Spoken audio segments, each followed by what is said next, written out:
नमस्कार, स्वागत है आप सबका आपके अपने चैनल पर। डिस्कस करते हैं 6 मई की महत्वपूर्ण करंट अफेयर के क्वेश्चंस के बारे में। तो चलिए एक-एक प्रश्न को समझते हैं। पहला प्रश्न हमारे सामने है कि अमेरिका ने हाल ही में क्रिम्सन सौर प्रोजेक्ट के लिए $550 मिलियन की स्वीकृति दी है। तो ये क्रिम्सन सौर प्रोजेक्ट कहाँ लगाया जाएगा, कितने घरों के लिए होगा और कितना क्या इससे लाभ होगा, वो सारे बिंदु को समझते हैं। तो पहले आप समझ लीजिएगा कि जो आप मैप देख पा रहे होंगे पिक्चर में, ये जो फोटो देख पा रहे होंगे, ये पिक्चर में जो भी आपको रेड एरिया दिखाई दे रहा है, यही है क्रिम्सन सौर प्रोजेक्ट। और इसी के लिए अमेरिका $550 मिलियन खर्च करेगा। क्या होगा इससे लाभ? तो इससे लाभ ये होगा कि इससे 87,500 घरों को सीधी विद्युत व्यवस्था पहुंचाई जाएगी, यानी कि 87,500 घर इस प्रोजेक्ट से लाभान्वित होंगे। और जो ये आपको स्थापित करने वाला संयंत्र दिखाई दे रहा होगा, इसकी जो निर्माण कहीं ना कहीं एरिया होगा वो होगा 2000 एकड़ का। तो ये 2000 एकड़ में एक सौर प्रोजेक्ट बनाया जा रहा है जिसकी कॉस्ट $550 मिलियन होगी, जो कि 87,500 घरों को लाभ पहुंचाएगा सीधे तौर पर। एक इंपॉर्टेंट बात और मैं बता दूं आपको कि इस प्रोजेक्ट से लगभग लगभग 350 मेगावाट विद्युत का भंडारण सुविधा भी उपलब्ध हो पाएगी, यानी कि 350 मेगावाट की विद्युत को उत्पादन करेगा। तो ये एक सौर प्रोजेक्ट है, ये भी बात ध्यान रखिएगा। इसके अलावा मैं आपको एक पिक्चर और दिखाई दे रहा हूँ जो कि कैलिफोर्निया की बेसिकली है। इससे मैं आपको फ़ायदा क्या होगा मैं वो भी बताता हूँ आपको, कि जो ये डेज़र्ट स्थापित करा जाएगा वो कहीं इस एरिया पे, जो वर्तमान में जो आप डॉट देख पा रहे होंगे वर्तमान में, इसी एरिया के ऊपर ये स्थापित किया जाएगा, ठीक है? इसी कहीं एरिया में ही स्थापित किया जाएगा। अगर आप कैलिफोर्निया में डेज़र्ट की बात करते हैं तो डेज़र्ट हैं यहाँ पर बेसिकली 3। कौन-कौन से हैं? तो एक-एक देख लेते हैं। तो पहला आप जानिएगा मोहावे। एक डेज़र्ट का नाम है मोहावे डेज़र्ट, ठीक है?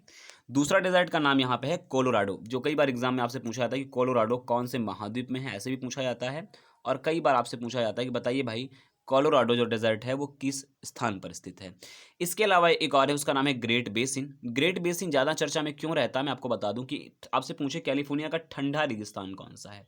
तो आपका उत्तर तुरंत होना चाहिए कि ग्रेट बेसिन कैलिफ़ोर्निया का सबसे ठंडा रेगिस्तान है। ये जो आपको दिखाई दे रहा होगा डेथ वैली, अगर आप गौर कर पा रहे होंगे, ये डेथ वैली जहाँ पे रेड डॉट वर्तमान में चमक रहा है, तो ये डेथ वैली आपसे कई बार एग्जाम में पूछी जा चुकी है कि डेथ वैली कहाँ पर स्थित है, ठीक है? ध्यान रखिएगा, ये पूरा आपका पैसिफिक ओशियन वाला एरिया है, ये पूरा पैसिफिक ओशियन है, ठीक है? इस बारे के बारे में ध्यान रखिएगा। और ये आपका सैन फ्रांसिस्को, जो बहुत प्रमुख शहर है सैन फ्रांसिस्को कैलिफोर्निया का, तो ये रहा वो सैन फ्रांसिस्को, ठीक है? आई होप आपको समझ में आ रहा हो। वर्तमान में अगर मैं अमेरिका की बात करूँ तो जो बाइडेन वर्तमान में यहाँ के क्या हैं, राष्ट्रपति हैं। और कमला हैरिस जो कि एशियाई मूल की पहली महिला हैं, या आप कह सकते हैं कि पूरी तरीके से भारतीय मूल से संबंध रखती हैं, कमला हैरिस वर्तमान में यहाँ की उपराष्ट्रपति हैं, ठीक है? चलिए बढ़ते हैं अगले क्वेश्चन की ओर। अगला क्वेश्चन क्या कहता है कि विश्व अस्थमा दिवस मई के जो पहला मंगलवार होता है, माफ़ी चाहूँगा, उस दिन मनाया गया है, यानी मनाया गया, ये 5 मई को मनाया गया है बेसिकली। अगर मैं इसकी थीम की बात करूँ वर्ल्ड अस्थमा डे की, तो अनकवरिंग अस्थमा मिसकॉन्सेप्शंस, ये इसकी इस बार की थीम है। अगर मैं बात करूँ भारत के परिप्रेक्ष्य में, तो भारत में 6% 6% बच्चे और 2% वर्तमान में वयस्क किसके शिकार हैं? अस्थमा के शिकार हैं। ये बात ध्यान रखिएगा। पहली बार जब वर्ल्ड अस्थमा डे मनाया गया, वो मनाया गया 1998 में, 1998 में मनाया गया। तब 35 देशों ने एक साथ मनाया था, एक बात ध्यान रखिएगा। और एक बात बता दूं आपको, ये बेसिकली फेफड़ों को इन्फेक्ट करती है। ये रोग ऐसा होता है कि व्यक्तियों को धूल से, बहुत सारी चीज़ों से एलर्जी होती है, राइट? तो ये गैर संचारी रोग है। गैर संचारी का मतलब ये होता है कि किसी के पास बैठने से संचरण नहीं करता है, ठीक है? तो ये अस्थमा जो मनाया गया वर्ल्ड अस्थमा डे, इसकी थीम बहुत इंपॉर्टेंट है, थीम जरूर आप तैयार करके रखिएगा, ठीक है? अगला क्वेश्चन है कि भारतीय सेना का पहला green solar energy harnessing plant की स्थापना सिक्किम में करी जाएगी। बेसिकली बहुत ऊंचाई पर है, ये 16,000 फीट की ऊंचाई पर स्थापित किया जाएगा, ठीक है? 16,000 फीट की ऊंचाई पर स्थापित किया जाएगा। और इसके निर्माण के लिए आईआईटी मुंबई साथ आई हुई है। किसके लिए? जो सेना के लिए सोलर एनर्जी, जो कहीं ना कह सकते हैं कि सोलर एनर्जी का जो प्रोजेक्ट बनाया जाएगा, उसके लिए आईआईटी मुंबई बाकायदा काम करेगा। कुछ क्वेश्चन मैं आपको और बता दे रहा हूं जो कि बहुत चर्चा में अभी रिसेंट में है। तो अप्रैल 2021 में ही जालंधर छावनी में एक ऊर्जा संयंत्र भी स्थापित किया गया। अगर आपसे पूछता है कि अभी हाल ही के दिनों में भारत की कौन सी छावनी में ऊर्जा संयंत्र की स्थापना करी गई है, तो आपका उत्तर होगा कि जालंधर छावनी में अभी हाल ही में एक कहीं ना कहीं आपका एक ऊर्जा संयंत्र स्थापित किया गया, जो कि बेसिकली पूरा पूरा सोलर प्रोजेक्ट ही है, ठीक है? खैर, ये ज़्यादा इंपॉर्टेंट है, क्यों? क्योंकि आपसे पूछेगा कि भारतीय सेना के लिए पहला green solar energy harnessing plant की स्थापना भारत के कौन से राज्य में करी गई है, तो आपका उत्तर होगा सिक्किम। सिक्किम के बारे में बता दूं कि पहला पूरी तरीके से जैविक राज्य का दर्जा किसी भारत के राज्य को मिला था, तो वो राज्य था सिक्किम ही, ठीक है? चलिए आगे बढ़ते हैं अगले क्वेश्चन की ओर। अगला क्वेश्चन है कि बीएसई यानी कि बॉम्बे स्टॉक एक्सचेंज में हाल ही में सेल शीर्ष 100 मूल्यवान फर्म के रूप में शामिल हो गई है। तो देखिए सेल का बाकायदा नीचे फुल फॉर्म लिखा हुआ है steel authority of India limited, जिसने अभी हाल ही में क्या किया हुआ है, टॉप 10 जो मूल्यवान ब्रांड हैं कहीं ना कहीं बीएसई के भीतर, तो उसमें सेल ने अपनी प्रविष्टि ले ली है, यानी कि सेल बाकायदा अंदर आ चुका है टॉप 100 में। अगर मैं सेल की बात करूं वार्षिक टर्नओवर की, तो सेल का वार्षिक टर्नओवर है $10 बिलियन, यानी कि एक बहुत बड़ा टर्नओवर है। $10 बिलियन है सेल का वार्षिक टर्नओवर। अगर मैं सेल की बात करूं तो सेल के भारत में कुल क्या 5 ऐसे प्लांट हैं जो अलग अलग काम करते हैं। मैं आपको एक एक प्लांट के बारे में बताता हूं। तो ये आपका है राउरकेला। राउरकेला जो है आपका वर्तमान में कहाँ है, तो आपका उत्तर होगा उड़ीसा। तो सेल का ही पहला प्रोजेक्ट है ये आपका राउरकेला, जो कि कहाँ है, उड़ीसा में है। इसके अलावा अगर आप दूसरा देखिएगा तो भिलाई। अगर मैं भिलाई की बात करता हूं तो भिलाई आपका कहाँ है, छत्तीसगढ़ में है। ठीक है, ध्यान रखिएगा भिलाई ये भी सेल के अंतर्गत ही आता है, तो ये है छत्तीसगढ़ में। अगले की अगर बात करता हूं तो ये है दुर्गापुर। अगर मैं दुर्गापुर की बात करता हूं तो ये है पश्चिम बंगाल में। दुर्गापुर कहाँ है, तो पश्चिम बंगाल में है, ध्यान रखिएगा ये भी ये सेल का प्रोजेक्ट है। इसके अलावा बोकारो, बोकारो और इसके अलावा एक प्रोजेक्ट ये आपका रहा, इसका नाम है IISCO, यानी कि इसको बोलते हैं इसको। ठीक है, यानी बोकारो और इसको, ये दोनों कहाँ हैं, झारखंड में हैं। तो आई होप आपको समझ में आ रहा होगा कि इसके जो सेल के कुल प्लांट हैं उनकी संख्या 5 है। मैंने आपको बताया कौन कौन से हैं प्लांट। तो ये आपको इसको आपने देखा, अगर वर्तमान में इसको के अलावा अगर मैं बात करूं तो ये बोकारो, बोकारो के अलावा दुर्गापुर, दुर्गापुर के अलावा भिलाई, भिलाई के अलावा ये राउरकेला। तो ये 5 इसके टोटल संयंत्र हैं जो कि कहीं ना कहीं सेल से संबंध हैं, इसलिए आपको मैंने बताया, तो ध्यान रखिएगा। चलिए अगले क्वेश्चन की ओर देखते हैं। सशस्त्र बल ने, यानी कि सशस्त्र बल ने एंटी कोविड अभियान, जैसा होता क्या है ना कि कोविड के बारे में बहुत सारे मतभेद लोग फैलाते रहते हैं कि कोविड के रोग ऐसे होते हैं वैसे होते हैं।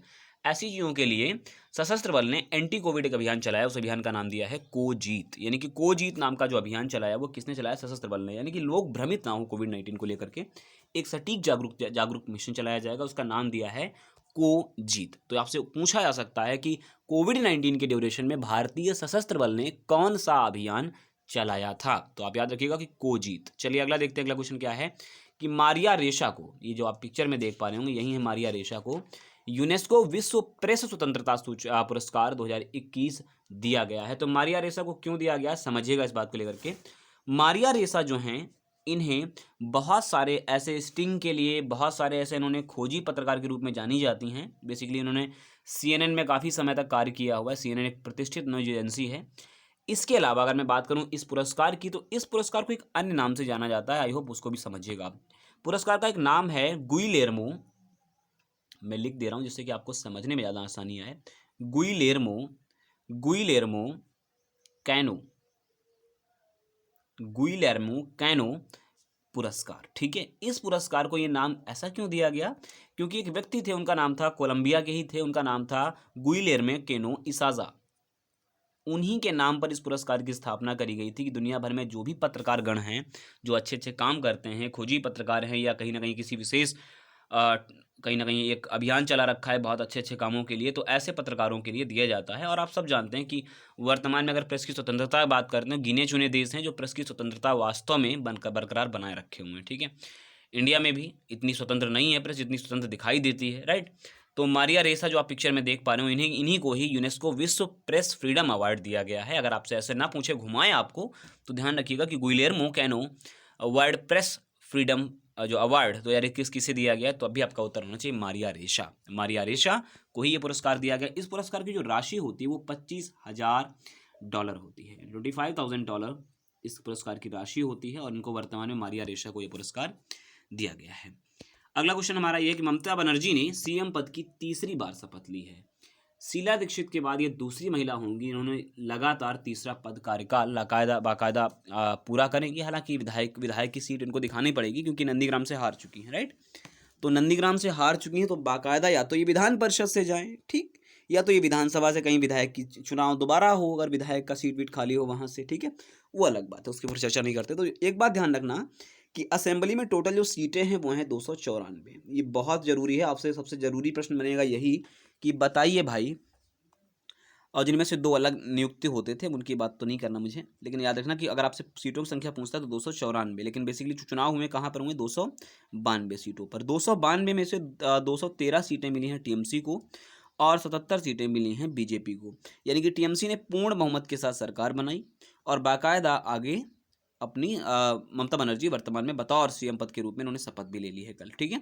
अच्छा, एक बात और ध्यान रखिएगा कि शपथ दिलाता कौन है, तो जगदीश धनखड़ जी, वहाँ के जो राज्यपाल महोदय हैं, यानी कि सीएम को हर बार शपथ राज्यपाल ही दिलाता है, तो राज्यपाल महोदय वर्तमान में शपथ दिलाएंगे, ठीक है। इतनी बात ध्यान रखिएगा। अगर आपसे सीटों की संख्या पूछता है तो कम से कम असेंबली की सीटें ध्यान रखिएगा, ठीक है, जरूरी है। और कहीं ना कहीं जो यहाँ पे देखो मेंशन करके रखो मैजिक नंबर मतलब कम से कम सीटें चाहिए 148 सीटें चाहिए थी, लेकिन वर्तमान में टीएमसी तो बहुत जीत गई, 213 सीटें प्राप्त कर चुकी है टीएमसी, तो ध्यान रखिएगा। चलिए आगे देखते हैं अगले प्रश्न की ओर। तो अगला क्वेश्चन है कि लाइट कॉम्बैक्ट एयरक्राफ्ट यानी कि एलसीए जो अपना कॉम्बैक्ट एयरक्राफ्ट है उसका नाम है तेजस के निर्माण में प्रमुख भूमिका निभाने वाले एरोनॉटिकल वैज्ञानिक, उनका नाम है मानस विहारी वर्मा जी का अभी हाल ही में क्या हो गया है, निधन हो गया है। इन्होंने काम क्या किया था तेजस के लिए, तो इन्होंने यांत्रिकी डिज़ाइन यानी कि जो उसका डिज़ाइन था उसमें बाकायदा काम किया, और उसी काम के चलते जो आप देख पा रहे होंगे ये पुरस्कार प्राप्त कर रहे हैं राष्ट्रपति जी से, ये पद्मश्री पुरस्कार है, ठीक है। 2018 में इन्हें पद्मश्री पुरस्कार दिया गया था, तो ये भी बात आप सब ध्यान रखिएगा। तेजस जो था प्रधानमंत्री अटल बिहारी की एक सोच का कहीं ना कहीं मस्तिष्क की उपज थी, ठीक है। तो तेजस जब आया तो बहुत सारे देशों ने तेजस के बारे में वाहवाही की, तो उसके प्रमुख वैज्ञानिक के रूप में मानस बिहारी वर्मा जी ने काम किया था, ठीक है, ध्यान रखिएगा। चलिए अगला क्वेश्चन है कि विश्व स्नूकर चैंपियनशिप मार्क सेल्बी ने जीता हुआ है, तो मार्क सेल्बी ने एक इन्हीं के मित्र हैं, उनका नाम है शॉन मर्फी को हरा करके ये पुरस्कार जीत लिया है, और यह पुरस्कार चौथी बार इन्होंने जीता है। तो ध्यान रखना, ये भी एक इंपॉर्टेंट क्वेश्चन है कि वर्ल्ड स्नूकर चैंपियनशिप किसने जीती और यह इनका कौन सा खिताब होगा, तो ये चौथी बार उन्होंने वर्ल्ड स्नूकर चैंपियनशिप जीती हुई है, किसको हरा करके, शॉन मर्फी, ठीक है, ध्यान रखना। अगला क्वेश्चन है श्रीलंका के ऑलराउंडर तिसारा परेरा ने संन्यास ले लिया है। बहुत छोटे छोटे क्वेश्चन हैं, ध्यान रखना कि 2009 में इन्होंने बाकायदा क्या किया था, पदार्पण किया था मैचों से, और 2009 से ऑलराउंडर की भूमिका निभाते थे श्रीलंका के भीतर। तो इनका जो करियर रहा वो लगभग 12 वर्ष का रहा, और अभी हाल ही में तिसारा परेरा ने संन्यास ले लिया है, ठीक है। चलिए आगे देखते हैं अगले क्वेश्चन की ओर। राष्ट्रीय मानवाधिकार आयोग के नए अध्यक्ष पीसी पंत महोदय बनेंगे। पीसी पंत का मतलब ये हुआ, इनका पूरा नाम है प्रफुल्ल चंद्र पंत, यानी कि प्रफुल्ल चंद पंत वर्तमान में हमारे राष्ट्रीय मानवाधिकार के नए आयोग के नए अध्यक्ष होंगे। इन्होंने किसका पदभार लिया है, तो एच.एल. दत्तू को अगर कुछ लोग जानते हो तो मैं बताऊं, सुप्रीम कोर्ट के जज रह चुके हैं एच.एल. दत्तू ने दिसंबर 2020 में ये पद छोड़ दिया था, इसके बाद ये पद खाली था, ठीक है। एक्चुअली कार्यकाल उनका पूरा हो चुका, तब से खाली था। और ये एक अहम और एक इम्पॉर्टेंट क्वेश्चन मैं कहूँगा आपसे बन सकता है कि राष्ट्रीय मानवाधिकार आयोग के नए अध्यक्ष कौन हैं, तो प्रफुल्ल चंद्र पटेल। अगर मैं बात करूँ राष्ट्रीय मानवाधिकार आयोग की यानी कि NHRC की, तो स्थापना हुई थी 12 अक्टूबर 1993 में, 1993 में इसकी स्थापना हुई थी। हेडक्वार्टर्स का दिल्ली में है, तो इतनी बात भी आप ध्यान रखिएगा। फटाफट आगे बढ़ते हैं। तो ये इतने ही क्वेश्चन थे, आई होप आपको चीज़ें समझ में आ रही हूँ। एक बात मैं आपको और बताना चाहूँगा, क्या कि एक सेकेंड, जस्ट मैं ट्वीट एक क्वेश्चन छोड़ दे रहा हूँ, मैं आपको ऐसे बता दे रहा हूँ कि वर्ल्ड हैंड हाइजीन डे, यानी कि हिंदी में कहूँ तो विश्व हाथ स्वच्छता दिवस, विश्व हाथ स्वच्छता दिवस ये मनाया गया है कब, तो 5 मई को मनाया गया है, ये 5 मई को मनाया गया। इसकी थीम इंपॉर्टेंट है, तो ध्यान रखिएगा क्या इसकी थीम है। सेकंड लिख लीजिएगा जरा साथ साथ में, second save lives clean your hand. ये क्वेश्चन मैंने मेंशन नहीं किया, लेकिन फिर भी आप कम से कम ध्यान रखिएगा, यानी second save lives clean your hands, इसकी बाकायदा थीम थी। तो वर्ल्ड हाथ स्वच्छता दिवस आपसे पूछा जा सकता है वर्तमान में कोविड के इशू के चलते। क्या है ना, अभी आप लोगों ने रेलवे में देखा होगा कि ऐसे ऐसे दिवस पूछे गए जो बच्चा तैयार नहीं करता, जो चीज़ें नहीं आप तैयार करते वही चीज़ें पूछी गई, तो ये हो सकता है आपसे आगे आगे एग्जाम में पूछा जा सके। आई होप आपको वीडियो सेशन पसंद आया हो। वीडियो अगर अच्छा लगे तो वीडियो को लाइक करें, शेयर